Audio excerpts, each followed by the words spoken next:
This is Gary Sharon, Senior CTE instructor with Rio Salado College, and we're going to look at a top-out plumbing project here, if I don't get chased off. And we're going to start with some waste lines,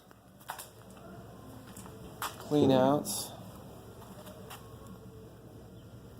and vents. It looks like they have ran a vent up off the toilet. You can see the toilet flange, the vent for the toilet, and they have a little jog over with a couple of 45s, well plate strapped.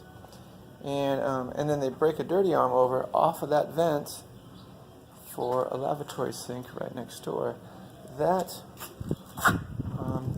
would be a wet vent situation. The center vents are just above the clean out.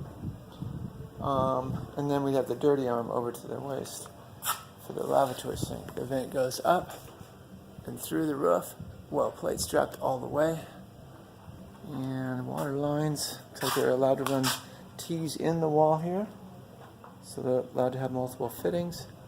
And again, using the Talon straps that we'll be using, well strapped.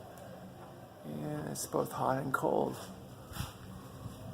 Let's move over here. We're going to look at the overview of the entire thing. And we're always going to be watching for these little guys. Nails. Gas line stubbing out. Looks like 1.25 inches. And you can see gas line is a very rigid material. Ran straight through the attic, and choosing the proper path for that is very important. Because it's basically run at right angles. It's a tandem garage. Look over here. Looks like they're set up for a tankless water heater with a vent stubbing out, not through the roof, but a direct vent outside. There's your circulating line. Hot and cold lines, T&P lines, still have to have that, and a pretty large gas line for that tankless. Probably going to be a Navion unit. They have a built-in circulating pump. Cold water, hot water, all run through the attic. Over here we have a loop for the water softener. It's in the same area, just adjacent to the tankless water heater. And back to the water heater, just to let you know, I can tell that that's going to be a tankless by the elevation they put the water lines in. That's just about 2 feet off the floor, and that way they can put the tankless at a nice comfortable working level, somewhere around 36 inches off the floor, and they're roughly 18 by 2 foot. Back to the softener, stubbing out in copper. This is a well done system, well secured, 1-inch lines in and out. We want plenty of water. We don't want to mess with the water pressure. Let's move over here to hall bath.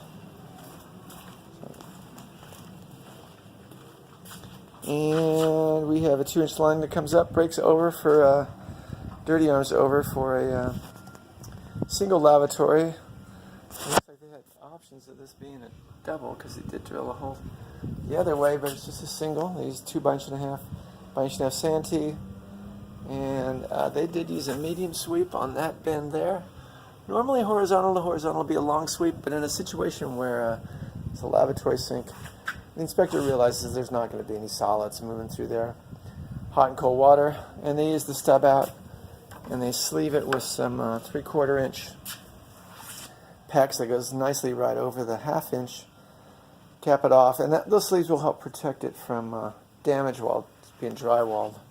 They want that outside surface to be nice and smooth, so when they go to put their fitting on there, it will seal up against the outside surface of the PEX. There's your toilet. A little bit of rat packing done there. Bathtub valve. It's like a Moen. It's got the blank in there instead of the whole cartridge. That will protect the cartridge from any kind of abuse. This house is not currently under pressure. And they do what I did, which is I put a rigid riser in. The option is to put 2 PEX adapters, one on the top of the valve and one underneath the drop eared L. by the time you do that, you might as well just put a riser in. It's much more stable, and it's well secured.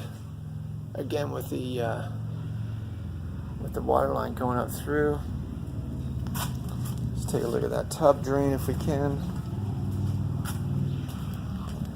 So the tub drain is required to be rat packed, and if you can see down in there, they have their concrete box, their void box, which actually they use cardboard and they tear it out, and then they run up for their waste and overflow, and they pack that area with some wet concrete.